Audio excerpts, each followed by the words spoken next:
Hi, I'm Norm Abram, and this is the New Yankee Workshop, where today I'll be building this very useful tool, a woodworker's bench.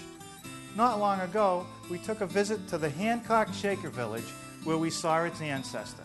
I'll show you that next. The New Yankee Workshop features the craftsmanship of Norm Abram.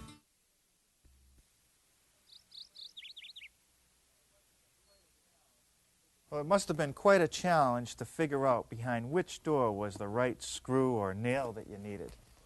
But not so over here, where all the planes were lined up. Beautiful wooden planes that the Shakers would buy at the local general store. And they always bought the latest tools and the best that money could buy. Now this plane right here puts a little quarter round on. So by making several passes on the edge of a piece of wood, we could end up with a nice bead like this. But the real joy is working on a nice bench. Now this one was probably built right here with oak, maple, and pine. An additional feature that was added was a vise to hold wood in place for edge joining. And here, a second pair of hands to hold up the wood so it wouldn't fall down. And it was adjustable. On such a bench, you could build beautiful pieces of furniture, like this tailor's counter. But let's face it, not everybody has room in their workshop, their home workshop, for a 3-foot by 12-foot workbench. But maybe I can incorporate some of the ideas I've seen here today into a bench that's affordable and will fit in your shop. Here in our workshop, the bench shows a lot of use, and for good reason. I use it every day for a variety of tasks. This one happens to be a West German import, built out of red beech, which is a real hard material, and it's going to take that abuse that I give it every day. Plus, it's a very stable material, and this top is going to stay nice and flat for many years to come. But the most important feature of any woodworker's bench is the ability to clamp down pieces of wood. This one uses metal dogs with springs so they can be held in all these different clamping slots, which gives me a variety of clamping positions. And on the other end, there's a vise with another dog, so that when I want to work on a piece of wood, I can set it in place, clamp it down, and I know that it's solidly held in place so that I can do routing, sanding, and I can even glue up some of the stock that I need for different projects. Another feature that I really like about this workbench is that it has a tool storage area, and it's recessed so that the tools stay out of the way, yet they're readily available for me to use. That's all the nice features about this workbench. The bad news is that in reality, this bench today retails for over $700. Now here's a version of the bench that I think the Shakers would accept, because it's made of readily available materials that are reasonable to buy. 2x4s, some plywood, oak along the edges, with hardboard on the top to take all the abuse the bench is going to get, and it incorporates the same features. Bench dogs, except this time made out of oak. And over on this end of the bench, a vise, an oak block for the other dog, and the only piece of hardware that I had to buy, this European bench screw, which was about $40. Also in the back of the bench, I've built in that recessed tool storage. So for about $120, we've got a bench that's going to last for generations. Now to get started on this, the first thing I want to do is make the legs. And I've dadoed out the material here, which will hold the bench frame. And then down at the bottom, there's another dado for this tool storage shelf. And I do those over here on my radial arm. I've set the radial arm up with a dado cutting blade. And this is 2 blades set at an angle, so you can see as it turns, they're close together and then they're spread apart. And that'll allow me to plow out about 3/4 of an inch of material at a time.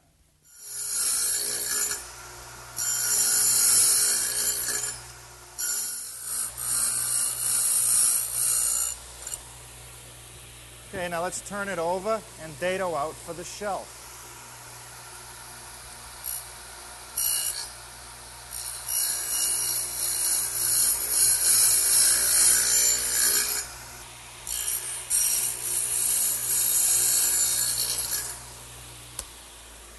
Okay, that's our 4 legs.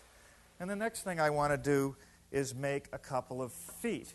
This piece right here. That helps stabilize the bench. And I need to make a 1/2 inch deep dado so that my leg can fit into that like that. So back to the radial arm.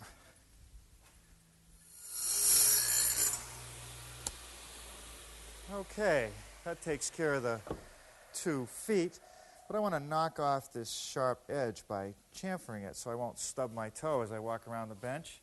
And I'll do that right here on the miter box, set at a 45-degree angle.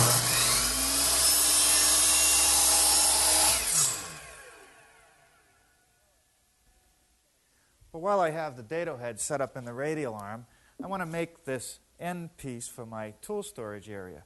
And I want to make a rabbet joint in that, which is like this, and that just gives me a real strong connection.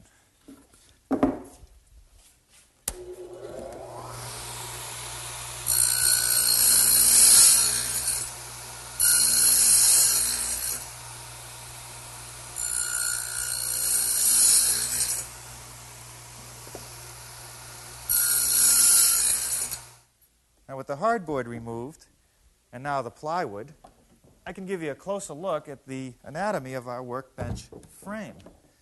And as you can see, it's just 2x4s, starting with this long one along the back here, which is just square cuts on each end, and then a dado right here in the part way over to accept this piece, which fits in like that, which has a dado here for the side of the vise, like this, and a dado right here for the bench dog assembly. And then there's one more piece down on this end, which is this piece, dadoed to accept the vise side and rabbeted for the back of the bench. All those pieces fit in together like that. And then on this end, another rabbeted piece for the back edge and a larger cut here for the bench dog assembly, which we have here. Now I've laid it out, and it also has to be dadoed. But before that, we do that, let's take a look at our original workbench over here. You can see when you pop up these bench dogs and put a square against them that they're set at an angle. And that's done deliberately because as you apply pressure in clamping a piece of wood in, these start to move to a vertical position. And if they were able to go beyond vertical, the work would just pop out. So we need that little extra angle on there. Now I'll do that over on the radial arm, which I've already changed the setup.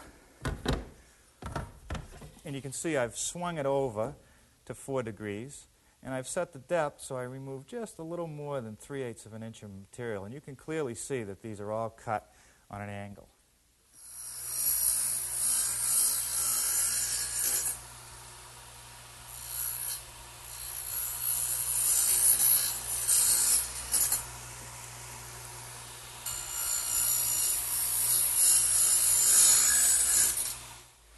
Okay, that's one side of my bench assembly. Now to do the other side, I'm going to have to swing my radial arm 4 degrees on the other side of 0 to make these cuts. The next operation that I have to do is to put a groove in this 2x4, which is the back member of the bench. And it's grooved out so that we can put this plywood tool storage shelf into the groove. It's about a 1/4 inch deep and 3/4 of an inch wide, and I've set the radial arm up to do just that.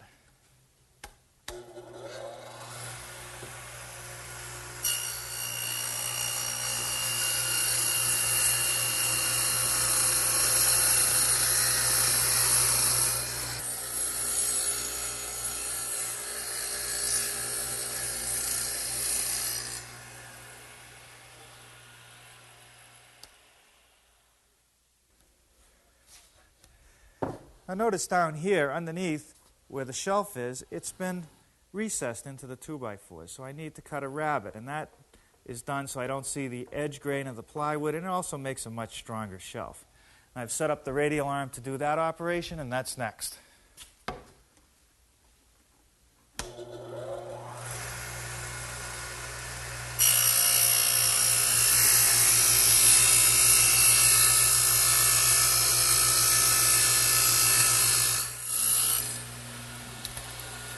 Now I'm ready for some assembly, and the first thing I'm going to do is put these two 2x4s together that hold the bench dog. So a little glue and some Phillips head screws and that'll be all made.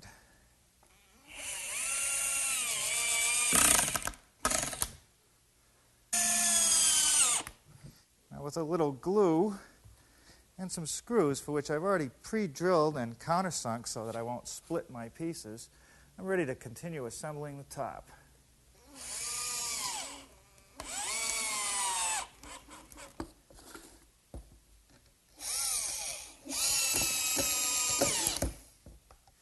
And now for the legs.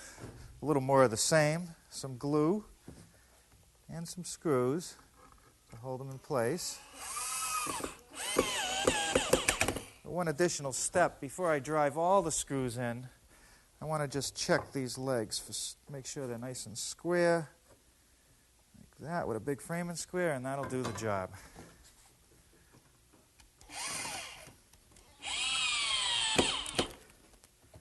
Now I'm ready to put in the side supports for the tool shelf, a little bit of glue, and they get set in our dados, and they stick over about a ½ an inch beyond the leg, and fastened with some more screws. Okay, and now for the end support for the shelf. Now the feet are installed just like the rest of the assembly with glue and screws, but note I'm putting these pads on. And what they do is they help to make up for any irregularities there might be in the floor.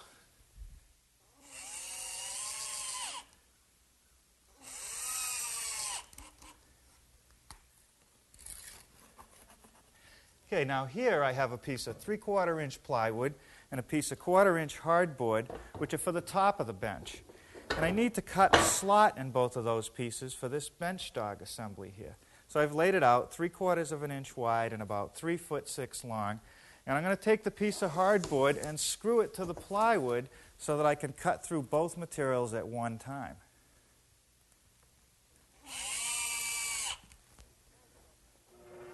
Suppose there are many ways to cut this slot, but I like to use the table saw.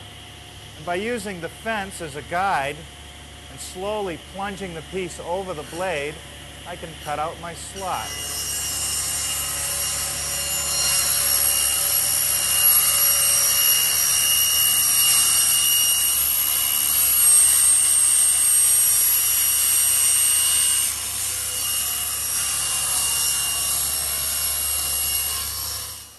Okay, now I'll just readjust my fence over another 3/4 of an inch and make the other cut.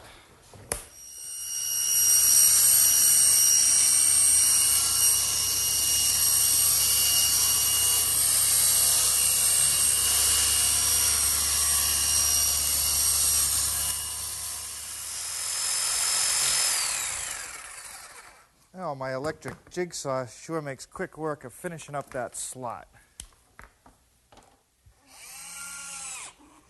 Now, the top is fastened to the frame by using 1.5" screws, about 6 inches on center, all the way around the perimeter.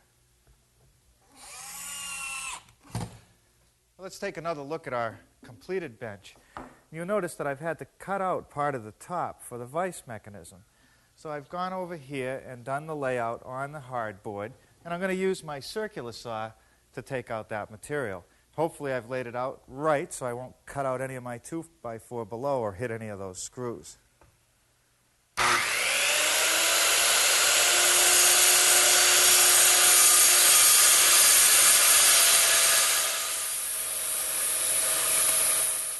And now I'll just finish those cuts with my jigsaw.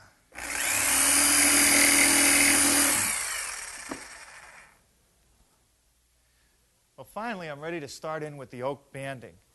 And the end pieces of the table are just square cuts, and they fit in to rabbited front and back pieces like this.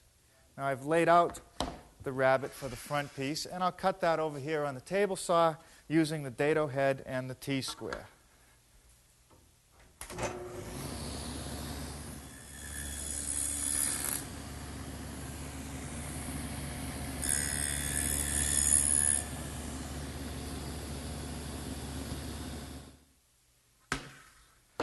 Now this back piece of oak, as well as the two end pieces, also need a dado to hold this piece of plywood at the bottom of the tool storage area, much like the one that was in the 2x4. And I'll do that over on the table saw.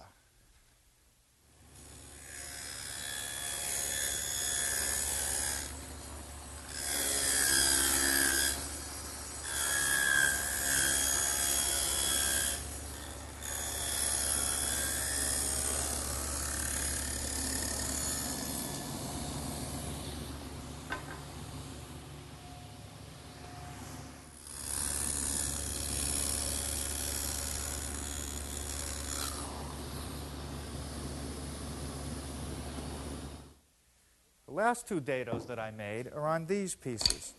This one, which fits on the inside of the vise area, and the dado is for this piece of oak, which acts as a runner for the vise block right here. You can see the runner in there. And I also needed a dado in the front piece for the other side of the runner.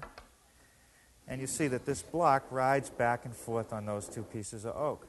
In fact, we're ready to start building that block. Now, the vise block is made from 2 pieces of 1.5-inch oak. And I need a square hole through there for the bench dogs. I've already cut one, but on this other half you can see the layout lines, again at 4 degrees, just like they were on the 2x4s earlier. Except this time I'm going to do it on the table saw with my dado head and the T-square. And I've put an extension on the T-square to make it safer to handle these small pieces of wood. Watch.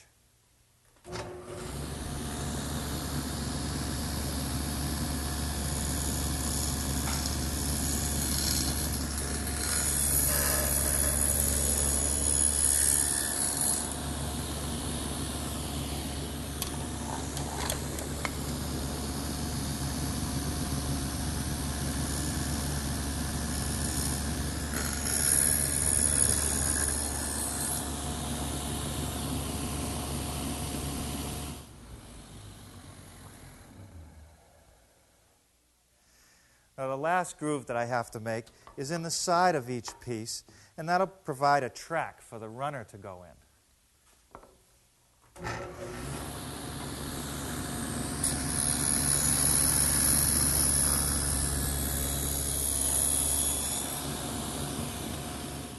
A little bit of glue here, and then we'll be ready to screw it together. And boy, you know, on this oak, it's critical to cut pilot holes. It's such a hard wood.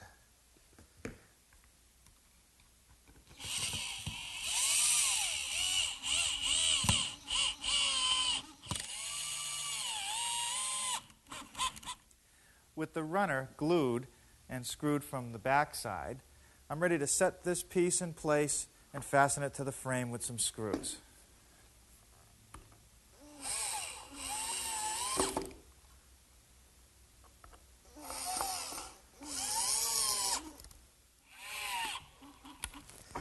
Okay, with the runner installed in my front piece of band, I'm ready to set that in place. I'm only going to temporarily fasten this particular piece because I'm going to have to take it out later to put the bench vise in. So a couple screws in each end. Now I can put the side pieces on. They just fit right in that rabbet.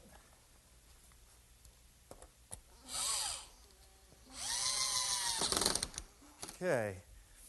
Now this 2-inch band goes along the back of the top, and that just dresses it up where it goes into that tool storage shelf.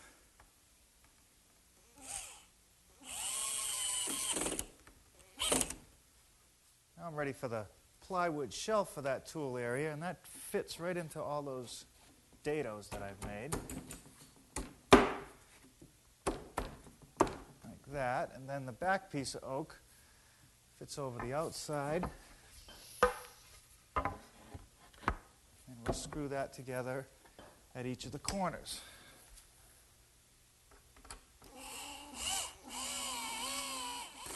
Now with my front piece removed, I'm ready to drill a hole through the 2x4 in oak for my bench screw.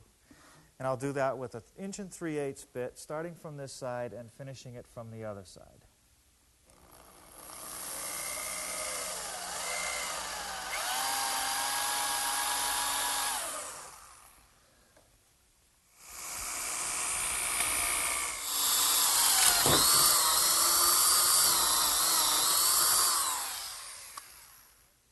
The collar for the bench screw gets attached to the wooden block with some big screws. The collar fits over the end of the bench screw like this, and then the nut of the bench screw right here is fastened with 4 carriage bolts. Okay, that takes care of the carriage bolts. Now I can set this front piece back in place and fasten it down, and the end is in sight.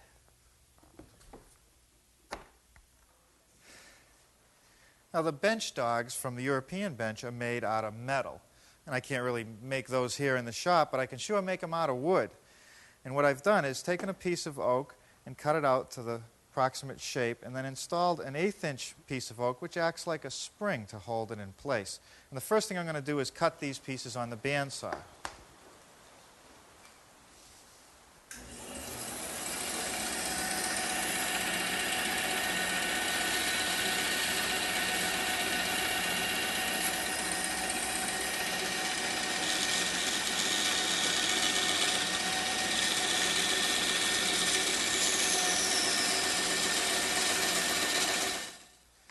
Well, now I'm ready to attach these little 1/8-inch pieces to act as springs. But first I'm going to have to drill a pilot hole for the screws, especially in this hard oak.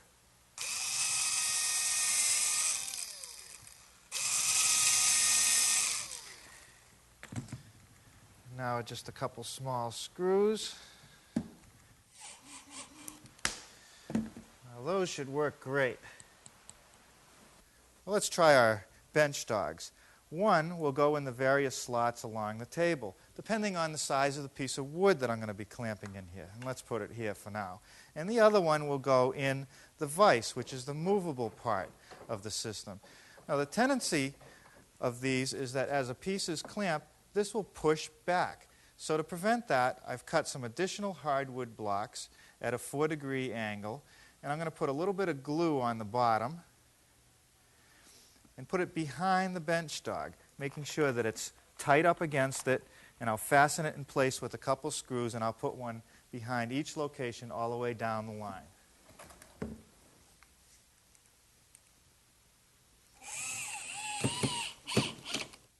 Next thing I have to do is make a handle for this bench screw.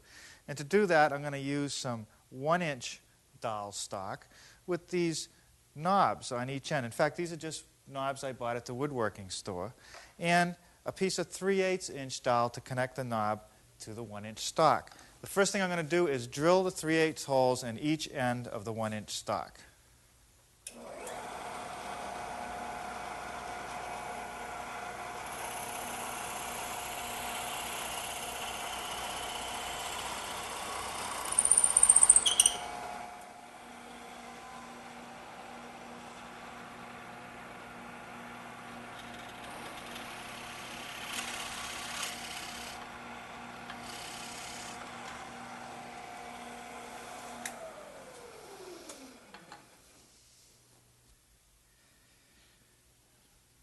With one knob set in place, I'll slide it through the bench screw, put a little more glue on the little 3/8 dowel, slip the other knob over the end,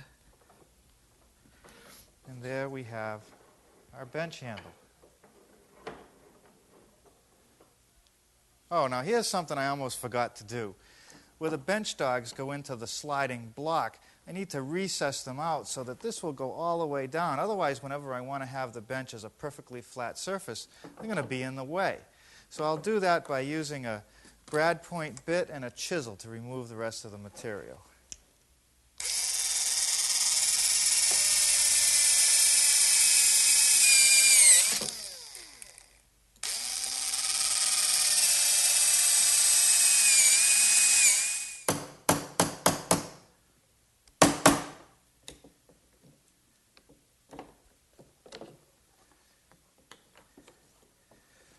That's going to work fine. Now, any of these sharp edges along the top of the workbench, I think I'll ease those using a chamfering bit mounted in my router.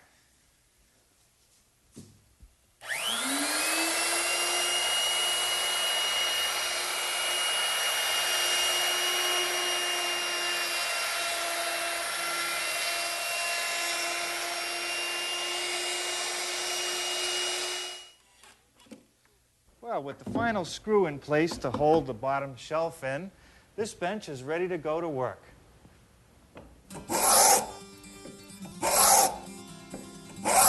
Boy, that works pretty good. You know, a woodworker's bench is an essential part of my workshop. And I hope that with the help of this video and the measure drawing that you'll be able to build one for yourself. Now here's some more information on other New Yankee projects that you can build right in your own home workshop. If you've enjoyed this New Yankee project, you may want to try some of the others. There are projects meant for the workshop, the garden, the kitchen, and many more. So whether you're a fan of shaker style, or colonial, arts and crafts, or Chippendale, there may be a Norm project you'd like to build. Whether it's a clock or a gazebo, a picnic bench or a Windsor chair, a child's toy or a sailboat, visit the New Yankee website at www.newyankee.com for a complete listing.